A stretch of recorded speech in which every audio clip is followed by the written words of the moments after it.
আল্লাহর পয়গম্বর যখন মদিনায় অবস্থান করছেন, এমত অবস্থায় আল্লাহর পয়গম্বর কতকগুলো সাহাবীকে নিয়ে মদিনার বাজারে ঘোরাফেরা করতেছেন, মদিনার অলিতে গলিতে। এমত অবস্থায় একজন কাট্টা কাফির, একজন বেঈমান, একজন নাফরমান, এই ব্যক্তিটা আল্লাহর পয়গম্বরের কাছে চলে আসছেন। দিলের কান দিয়া শোনেন কথাটা, আমি আপনাদেরকে বোঝানোর জন্য ঘটনাটা নিলাম।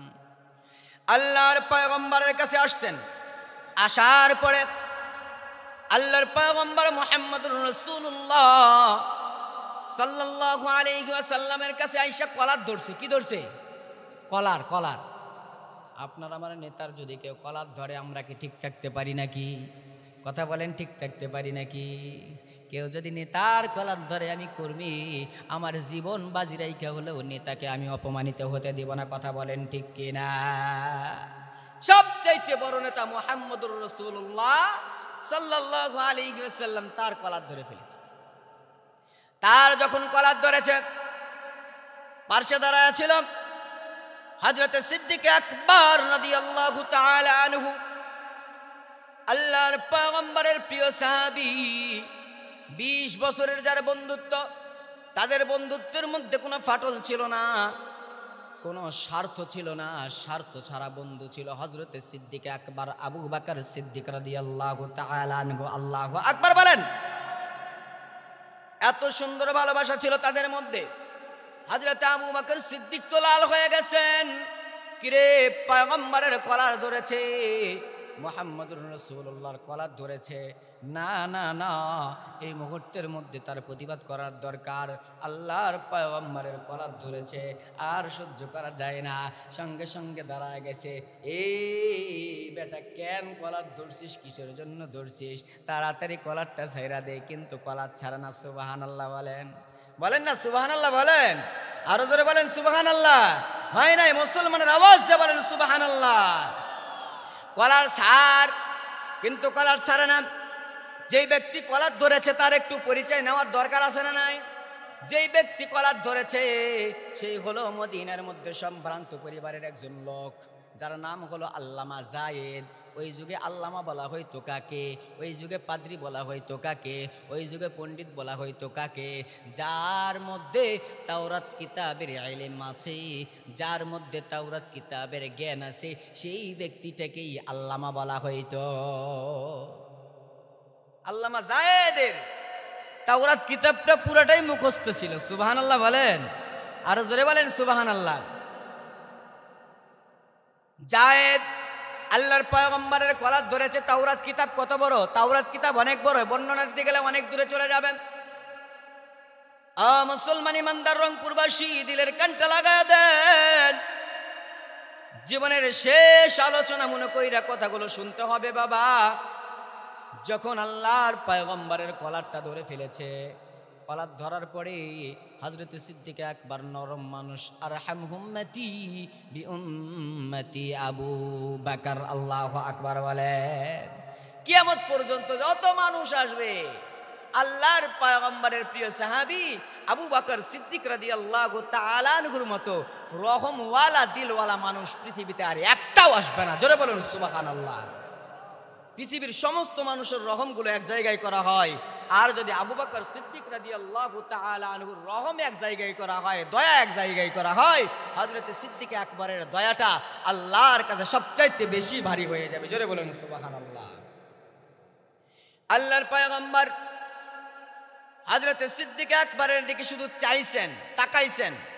তাকানোর সঙ্গে সঙ্গে আল্লাহর পয়গম্বরের প্রিয় সাহাবী হযরত সিদ্দিক আকবর রাদিয়াল্লাহু তাআলা আনহু খামোশ হয়ে গেছেন। সঙ্গে সঙ্গে হযরত উসমান জিন্নুরাইন দাঁড়ায় গেছেন। খবরদার রে জায়েদ, একই এলাকাতে বাস করি, তুমিও বড় লোক আমিও বড় লোক, তুমি কিসের জন্য কলার ধরেছ? কলারটা ছেড়ে দাও। আল্লাহর পয়গম্বরের কলার ধরছো মানে তুমি বড় অন্যায় করে ফেলেছ। আমাদের নেতা, যে নেতার জিন্দেগির মধ্যে কলমের সূচ কেউ ঢোকাতে পারবে না। কথা বলেন ঠিক কিনা? যে নেতার জিন্দেগির মধ্যে কেউ কলমের সূচ ঢুকাতে পারবে না, যে নেতার জিন্দগির মধ্যে কেউ কোনোদিন একটা আঁচড়ও দেওয়ার মতো কারো ক্ষমতা থাকে না, কথা বলেন ঠিক কিনা? সেই নেতার যখন কলার ধরে ফেলেছে, হযরতে উসমান দাঁড়ায় গেছে, খবরদার খবরদার কলারটা সাইরা দে, কলার সাইরা দিয়া কি কথা আছে বল, তাছাড়া কিন্তু তোমার খবর আছে। হযরতে যায়েদ কলার ছাড়ে না, কলারটা আরো শক্ত কইরা ধরে। আল্লাহর পয়গম্বর হযরতে উসমানের দিকে তাকাইছেন, হযরতে উসমানের দিকে তাকায়া সঙ্গে সঙ্গে উসমান রাদিয়াল্লাহু তাআলা আনহু হাত ছেড়ে দিয়েছেন জায়েদের। এইবারে তৃতীয় নম্বরে একজন দাঁড়াইছে, 3 নম্বরে যিনি দাঁড়াইছে বন্ধু, তিনি আর কেউ নয়, তিনি হলেন হযরতে ফারুক আযম রাদিয়াল্লাহু তাআলা আনহু। আল্লাহু আকবার বলে। হযরতে ফারুক আযম কলার ধরে ফেলছে, একবারে কলার। এই যায়, এত বড় স্পর্ধা তোমাকে কে দিয়েছে? কেন তুমি কলার ধরেছো? ছাড়ো, কলার ধরার তোমার ক্ষমতা কে দিয়েছে? আল্লাহু আকবার বলেন। সম্মানিত মুসলমান ভাইরা, হযরত যায়েদ রাদিয়াল্লাহু তাআলা আনহু কলার ছাড়ে না। হযরত উমর ইবনুল খাত্তাব রাদিয়াল্লাহু তাআলা আনহু, হযরত উমরের রাগ আছে না নাই? কথা বলেন, রাগ আছে না নাই? আশাদ্দুহুম ফি আমরিল্লাহি ওমর। হযরত ওমর রাদিয়াল্লাহু তাআলা আনহু হলো কঠোর হৃদয়ের মানুষ। হযরত ওমর ইবনুল খাত্তাব রাদিয়াল্লাহু তাআলা আনহু কঠোর হৃদয়ের মানুষ। এরকম কঠোর দিলওয়ালা মানুষ পৃথিবীতে আর একটাও আসবে না, যার ব্যাপারে আল্লাহর পয়গম্বর বলেন, লা নাবিয়্যা বা'দা ওয়ালা রাসূলা লাউ কানা ওমর। আমার পরে যদি কেউ নবী রাসূল হইতো, তাহলে আল্লাহ পাক রব্বুল আলামিন হযরতে ওমর রে নবী রাসূল বানায়া পাঠায় দিতেন। জোরে বলুন সুবহানাল্লাহ। সেই উমর কলার ধরে ফেলেছে যায়েদ, তাড়াতাড়ি কি করো, কলার ছাড়ো। কার কলার ছাড়ো? আপনার আমার পয়গম্বর কলিজার টুকরো নবী মুহাম্মদুর রাসূলুল্লাহ সাল্লাল্লাহু আলাইহি ওয়াসাল্লামের কলার ছাড়ো। কলার যখন ছাড়ে না, হযরত ওমর রাদিয়াল্লাহু তাআলা আনহুর কাছে তরবারি ছিল, কোষমুক্ত কইরা গর্দানের মধ্যে লাগায় দিছে। এতক্ষণ পর্যন্ত উসমান বলেছে কথা শোনো নাই, তারপরে আলী বলেছে কথা শোনো নাই, তারপরে সিদ্দিক আকবর রাদিয়াল্লাহু তাআলা আনহু বলেছে কথা শোনো নাই। কিন্তু এই মুহূর্তের মধ্যেই তুমি আমাকে চেনো না, আমি হলাম খাত্তাবের ছেলে ওমর। আল্লাহ পাক রব্বুল আলামিন কিন্তু দোয়া করেছিলেন পয়গম্বরে আরবি মুহাম্মদুর রাসূলুল্লাহ সাল্লাল্লাহু আলাইহি ওয়াসাল্লামের কাছে, কিন্তু আল্লাহর কাছে দোয়া করেছিলেন, আল্লাহ মক্কার মধ্যে 2 জন বড় নেতা আছে, একজন খাত্তাবের ছেলে ওমর আর একজন হলো হিশামের ছেলে আবু জেহেল। 2 জনের মধ্যে আমার একজনকে ইসলামের সুশীতল ছায়ায় আইনা দাও, তাহলে আমার ইসলামটা প্রচার করা সুবিধা হয়ে যাবে। জোরে বলুন সুবহানাল্লাহ। কবুল হয়ে গেছে হযরত উমরের শানে। সুবহানাল্লাহ বলবেন না? আরো জোরে বলা যায় না সুবহানাল্লাহ? আর একটু বলা যায় না সুবহানাল্লাহ? চিৎকার মেরে বলা যায় না সুবহানাল্লাহ? সেই উমরের কথা বলছি আপনাদেরকে, যার শানে আল্লাহ তাআলা 21 জায়গা থেকে 22 জায়গায় কুরআনুল কারীমের আয়াত নাজিল করেছে। সুবহানাল্লাহ বলেন। আরো জোরে আওয়াজ দিয়ে বলেন সুবহানাল্লাহ। সেই ওমর ইবনুল খাত্তাব রাদিয়াল্লাহু তাআলা আনহু কোষ মুক্ত কইরা নিয়া গলার মধ্যে ধরছে, খবরদার স্যার, আমার কলিজার টুকরো নবীর কলার ধরেছিস তুই, বেঈমান, আমার নবীকে অপমান করার চেষ্টা করছিস, কলার ছাড়। কলার ছাড়ে না। আল্লাহর পয়গম্বর মুহাম্মদুর রাসূলুল্লাহ সাল্লাল্লাহু আলাইহি ওয়াসাল্লাম হযরত ওমর রাদিয়াল্লাহু তাআলা আনহুকে ছোট্ট একটা আয়াতের টুকরা বললেন, আতিউল্লাহ ওয়া আতিউর রাসূল উলিল আমরি মিনকুম। ওমর রে, যেই জায়গার মধ্যে আমি নেতা আছি, আমি নেতার কলার ধরেছে, সেই জায়গার মধ্যে তোমার কণ্ঠটা যেন বড় হয়ে গেছে। ওমর, বেশি বাহাদুরি করিও না, আমার কলার ধরেছে আমি মুহাম্মদ সাল্লাল্লাহু আলাইহি ওয়াসাল্লাম বুঝবো, তোমার মতো ওমরের এই জায়গায় মাথা মারার কোনো প্রয়োজন পড়ে না। আল্লাহু আকবার বলেন। হযরতে ওমর রাদিয়াল্লাহু তাআলা আনহু কলার ছেড়ে দিয়েছেন। ছেড়ে দেওয়ার পরে ডাক দিয়ে বলে, ব্যাপার কি, বলো কি হয়েছে যায়েদ, তুমি কলার ধরেছো কেন আমার, বলো। আল্লাহর পয়গম্বর মুচকি মাইরা হাসছেন, হাইসা তার দিকে অপলক দৃষ্টিতে চেয়ে চেয়ে ডাক দে বলে জায়েদ রে, বলো জায়েদ বলো, কোন কারণে কলার ধরেছিলা, কিসের জন্য কলার ধরেছিলা বলো। হযরতে জায়েদ রাদিয়াল্লাহু তাআলা আনহু ডাক দে বলে ইয়া রাসূলুল্লাহ, এতক্ষণ পর্যন্ত আমি দেখলাম, এতক্ষণ পর্যন্ত আমি বুঝলাম, ও পয়গম্বর, আমি তাওরাত কিতাব পড়েছি, তাওরাত কিতাবের পড়তে পড়তে পাতায় পাতায় পৃষ্ঠায় পৃষ্ঠায় লাইনে লাইনে সব জায়গায় হার হালতে মুহাম্মদুর রাসূলুল্লাহর নাম পেয়েছি। জোরে বলুন সুবহানাল্লাহ। রহমতে আলম নবী, নবী দুজাহান, সাহাবীরা নবীর প্রেমে হইত কুরবান, সাহাবীরা নবীর প্রেমে হইত কুরবান। বলা যাবে না আমার সাথে? বলা যাবে তো? বলেন। রহমতে আলম নবী, নবী দুজাহান, সাহাবীরা নবীর প্রেমে হইত কুরবান, সাহাবীরা নবীর প্রেমে হইত কুরবান। ছিল মানুষ জানো কেমন আমার নবীজি, যাহার পাগল চন্দ্র সূর্য তারকারাজি। আল্লাহু আকবার বলেন। ছিল মানুষ জানো কেমন আমার নবীজি, যাহার পাগল চন্দ্র সূর্য তারকারাজি।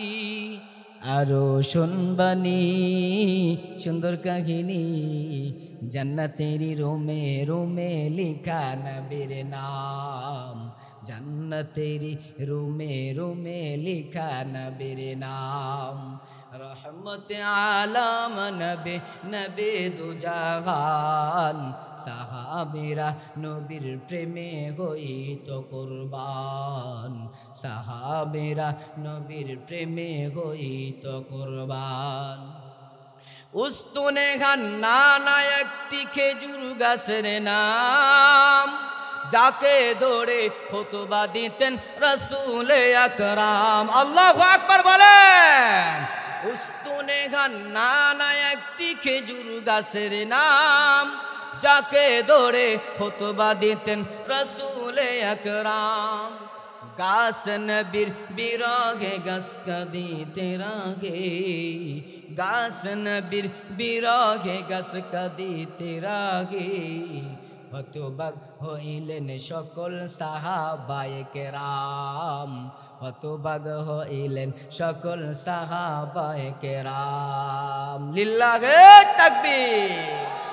হযরতে জায়েদ রাদিয়াল্লাহু তাআলা আনহু ডাক দে বলে পয়গম্বর, আমি জায়েদ তাওরাত কিতাব পড়েছি, আপনার সমস্ত গুণাবলী আমার পরীক্ষা করা হয়ে গেছে, কিন্তু ও পয়গম্বর, এই মুহূর্তের মধ্যে আপনার সাহাবীরা যে কাজটা করেছে, এই কাজটা আমার কাছে খারাপ লেগেছে। আল্লাহর পয়গম্বর মুস্কি মেয়েরা হাইসা ডাক দে বলে, জায়েদ রে, তুমি আমার কলার ধরছিলে কেন, সেইটা কিন্তু এখনো বলো নাই, বলো। হযরতে জায়েদ রাদিয়াল্লাহু তাআলা আনহু কলার কি জন্য ধরেছেন, এইটা কিন্তু আমি আপনাদেরকে বলবো, শুনতে রাজি আছেন না নাই? কারা কারা শুনবেন হাত তোলেন দেখি। এক বেচারা, এই যে কোন ঠান্ডা কুয়াশার সময় রাস্তাঘাট দেখা যায়, মানুষের মুখ দেখা যায়, যায় না। ছোট্ট একটা এক্সাম্পল দেই। এক বেচারা রাস্তা দিয়ে মোটর সাইকেল নিয়ে যায়। কি নিয়ে যায়? আমার কথাগুলো কিন্তু কান দিয়ে শুনতে হবে, তাছাড়া কিন্তু হুঁশ হাইরা যাবে আপনার, আপনি আমার কথা বুঝতে পারবেন না। এক বেচারা কি করছে, মোটর সাইকেল নিয়ে রাস্তা দিয়ে যাইতেছে। সাউন্ড কমায় দেন, সাউন্ড কমান। আর রিভাব একেবারে থুয়েন না ভাই, রিভাব বাদ দিয়ে দেন। তো মোটর সাইকেল নিয়ে যাইতেছে, যাইতে যাইতে হঠাৎ করে দেখতেছে প্রচন্ড বাতাস লাগতেছে। আমার দিক তাকান, আমার দিক তাকান, আমি আপনাদেরকে প্র্যাকটিক্যালে দেখাই। এই যে দেখতেছেন না, আমার এটা কোট, ঠিক আছে না? বোতাম লাগালেও কিন্তু এই ফাঁক দিয়ে বাতাস ঢুকে, ঢুকে কি না? মোটরসাইকেল চালালে ঢুকবে না? যুবক ভাইরা আছে না এই জায়গার মধ্যে? কারা কারা যুবক না, হাত তুলেন দেখি। সবাই যুবক, মুরব্বীরাও হাত তুলেনি। ভাব আছে তো একটা যুবকের, কথা বলেন ঠিক কিনা? আল্লাহু আকবার। তো বেচারা কি করছে, এই কোটটা খুলছে, খুইলা একেবারে এইভাবে খুলছে, খুইলা আমার দিক তাকান, আমি দেখায় দেই ওয়াজ, বুঝবেন। এইভাবে খোলার পরে এই দিকটা হাত ঢুকাইছে, কি করছে, এই দিকটা হাত দিছে। এবার কি বাতাস ঢুকার কায়দা আছে? কথা বলেন, কায়দা আছে? কেন ঢুকবে না? ফাঁকা আর নাই, পুরাটাই একবারে ফিল আপ করা। এই ফাঁকা জায়গাটা তিনি পিছন দিকে দিয়ে দিছে, পিছন দিকে বোতাম দিয়ে দিছে, কিংবা চেন লাগাইছে পিছন দিকে জ্যাকেটে লাগায়া এবার গাড়ি চালাইতে চালাইতে রাস্তা দিয়ে যাইতেছে। রাস্তা দিয়ে যখন যায় হঠাৎ কইরা দেখে যে একটা টিম টিম করে আলো দেখা যায়। কি দেখা যায়? মোটরসাইকেল নিয়ে যাইতেছে, রাস্তা দিয়ে আলো দেখা যায়। আপনাদের এই রোড মনে করেন আটো রাস্তা, মানে ছোট রাস্তা, আলো দেখা যায়। কিছুক্ষণ পরে আবার একটা দেখা যায়, মানে নিবু নিবু আলো। কুয়াশার সময় তা আলো বেশি হয় না, কথা বলেন ঠিক কিনা? অল্প অল্প আলো হয়, ছোট্ট ছোট্ট আলো হয়। তে বেচারা কি করছে, যে দুইটা আলো টিম টিম করে, মনে হয় এইটা মোটর সাইকেলই হবে। আমি যেমন মোটর সাইকেলওয়ালা, ওরাও তেমন মোটর সাইকেলওয়ালাই হবে। বেচারা কি করছে, আস্তে কইরা বলতেছে এই দিকেও ফাঁকা নাই, এই দিকেও ফাঁকা নাই, মাঝখানে যেহেতু ফাঁকা, আমার মোটর সাইকেলের চাক্কাটা মাঝখানে দিয়ে দিই। মোটর সাইকেলের চাক্কা মাঝখানে দিয়েছে, আর ওই গাড়িটা ছিল টাক, টাকের সঙ্গে ধাক্কা লাগা নিচে পড়ে গেছে। এবার ড্রাইভার হেল্পারে বলে, দেখ না কি হলো, আসে না গেছে। হেল্পার গেছে নিচে, নিচে যায় দেখে, স্যার, ওস্তাদ, এ বেটার সব ঠিক আছে, নিঃশ্বাসও আছে, কিন্তু মাথা ঘুরে গেছে। কি হয়েছে? মাথা ঘুরে গেছে। তাহলে এক কাজ কর, বুকের উপর পা চাপা, মাথাটা সোজা করে দে। উল্টা চলার কারণে যেমন মাথা সোজা করতে হয়, আপনি আমি যদি আলোচনা না বুঝি, ওয়াজ না বুঝি, তাহলে কিন্তু আমাদেরও মাথা আল্লাহ সোজা করবে কি করবে না? কথা বলেন, করবে কি করবে না? যুবক ভাইরা 14 ফেব্রুয়ারি ফুল কিনে নিয়ে ব্যস্ত। এক ফুলের বাগানওয়ালার সাথে আমার কথা হলো, গল্প হলো, ভাই এইবার 14 ফেব্রুয়ারি আসতে কি না আসতেই আমার প্রায় 1.5 লাখ টাকার ফুল বিক্রয় হয়েছে। সুবহানাল্লাহ বলবেন না? কয় টাকার ফুল? 14 ফেব্রুয়ারি কি দিবস? বেশ্যা ভালোবাসার দিবস। হ্যাঁ যুবকরা কথা বলেন, 14 ফেব্রুয়ারি কি দিবস? জোরে বলতে হবে, কি দিবস? ভালোবাসা দিবস। এই ভালোবাসা দিবসের নামে নোংরামি আর নির্লজ্জ আর বেহায়াপনা কাজ চলে, কথা বলেন ঠিক কিনা? এই ভালোবাসার কাজ করতে গিয়া যুবকরা আজকে অধপতনের দিকে চলে যাচ্ছে। আগের যুগের ভালোবাসা, একজন বলতো যে আগের যুগের ভালোবাসা ছিল পবিত্র, আর এখনকার যুগের ভালোবাসা হলো অপবিত্র। কথা বলেন ঠিক কিনা? যুবক কারা কারা আছেন হাত তুলেন দেখি। যুবক যুবক যারা যুবক তারা হাত তুলেন। যুবক মানুষ হাত নামান, মুরব্বী চাচাও হাত তুলছে পারে। তাহলে যুবক তোমাদেরকে বলছি, দুনিয়াতে চলতে গেলে নিজের স্থান নিজেকে করে নিতে হবে, কেউ আপনাকে স্থান করে দিবে না। কথা বলেন ঠিক কিনা? নিজের জায়গা, নিজের পায়ের তলের মাটি নিজেকেই শক্ত করে নিতে হবে। কেউ কোনোদিনও আপনার পায়ের নিচের মাটি শক্ত করে দিবে না। আপনি দুনিয়াতে চলছেন, ফিরছেন, খাইছেন, নাইছেন, যেমন চাই তাই করতেছেন, কিন্তু আপনাকে আপনার জায়গা, আপনার অবস্থান ঠিক করে নিয়ে দুনিয়াতে চলতে হবে। কথা বলেন ঠিক কিনা?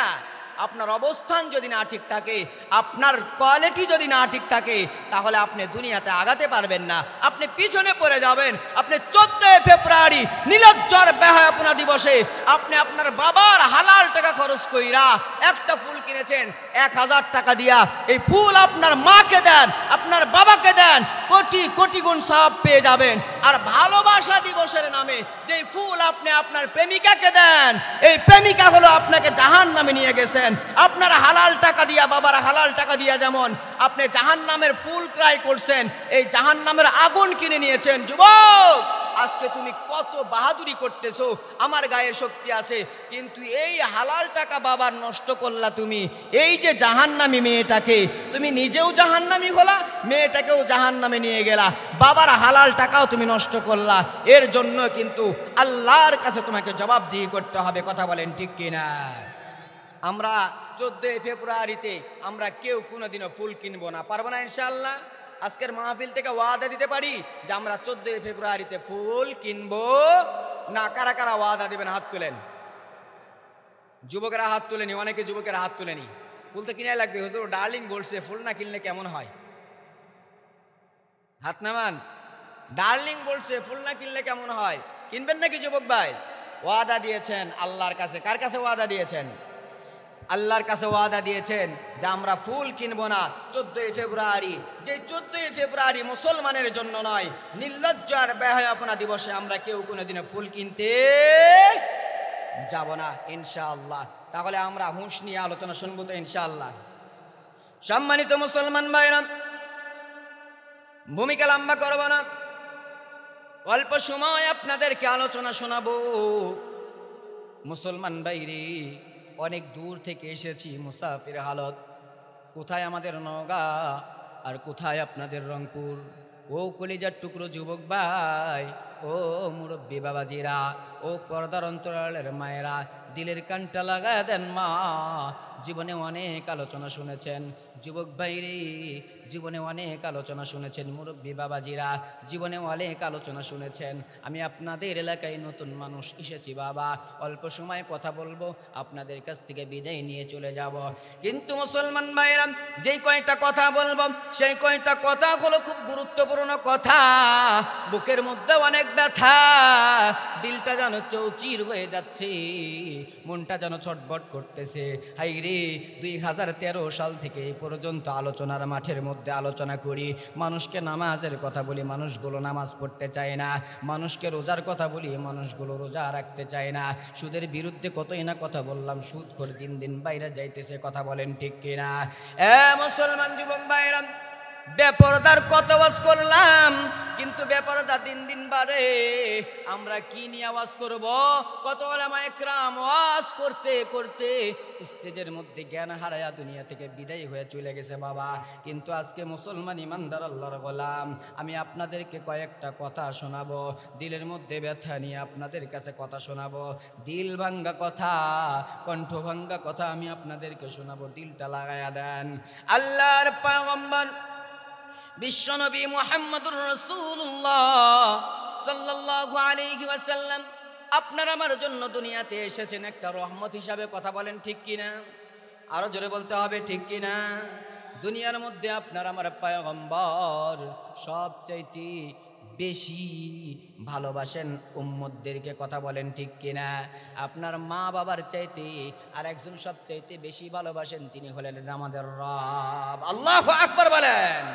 তিনি আমাদের রব আল্লাহ পাক রব্বুল আলামিন। আপনাকে আমাকে কতটা ভালোবাসেন? মায়ে যতটা ভালোবাসে, বাবায় যতটা ভালোবাসে, তার চাইতে কোটি কোটি কোটি কোটি গুণ আল্লাহ পাক রব্বুল আলামিন আল্লাহর বান্দাদেরকে ভালোবাসে। জেনে বলুন সুবহানাল্লাহ। আমাদের ভালোবাসা সব জান হয় মহান রবের জন্য। কথা বলেন ঠিক কিনা? রাখব ঘৃণা গুলো তাও জান হয় প্রভু শুধু তোমারই জন্য। আল্লাহু আকবার বলেন।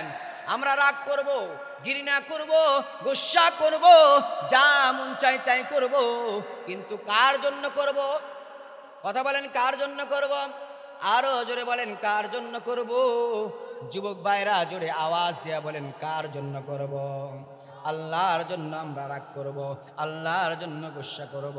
আল্লাহর পয়গম্বর বলেন, মান হাব্বা লিল্লাহ ওয়া আবগাদা লিল্লাহ ফাকাদ ইস্তাকবালাল ঈমান। কারো সামনে যদি আল্লাহর বিরুদ্ধে কথা বলা হয়, আল্লাহর রাসূলের বিরুদ্ধে কথা বলা হয়, ও বন্ধু কোরআনের বিরুদ্ধে কথা বলা হয়, বলার পরেও তার ইমানের বারুদটা দাও দাও করে জ্বলে না, তা সে কোনো প্রতিবাদ করে না, আল্লাহর পয়গম্বর বলেন সে হলো ইমানদার, তাকে বলা যাবে না। আল্লাহর বিরুদ্ধে যেখানে কথা হবে, কোরআনের বিরুদ্ধে কথা হবে, রাসূলের বিরুদ্ধে কথা হবে, সেই জায়গার মধ্যে প্রতিবাদের ঝড় তুলতে হবে। কথা বলেন ঠিক কিনা? তাহলেই বোঝা যাবে আপনি ইমানদার।